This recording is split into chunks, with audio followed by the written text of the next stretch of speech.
وہ پاکستان جس کا خواب دیکھا گیا، قائد اعظم محمد علی جناح نے جس پاکستان کا خواب دیکھا تھا، وہ ایک ایسی ریاست تھی جہاں قانون سب کے لیے برابر ہو، جہاں مذہب، رنگ اور نسل کی بنیاد پر کوئی امتیاز نہ ہو، اور جہاں ہر شہری کو اپنی مذہبی ذاتی آزادی حاصل ہو۔ انہوں نے دیانت، قانون کی حکمرانی اور اداروں کی مضبوطی کو ریاست کی بنیاد قرار دیا، اور بارہا کرپشن اور اقربا پروری کے خلاف خبردار کیا۔ آج اب ہم اپنے ارد گرد نظر دوڑاتے ہیں تو کہیں امید کی کرنیں نظر آتی ہیں، اور کہیں وہی پرانے مسائل جن سے قائد اعظم نے ہمیں بچنے کی تلقین کی تھی۔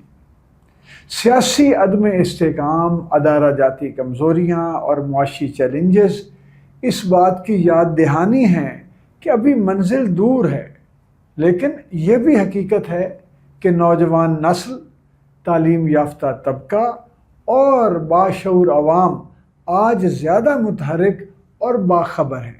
قائد اعظم کے ویژن کو مکمل کرنے کے لیے ضروری ہے کہ ہم دیانت، قانون کی پاسداری اور قومی یکجہتی کو اپنی زندگی کا حصہ بنائیں۔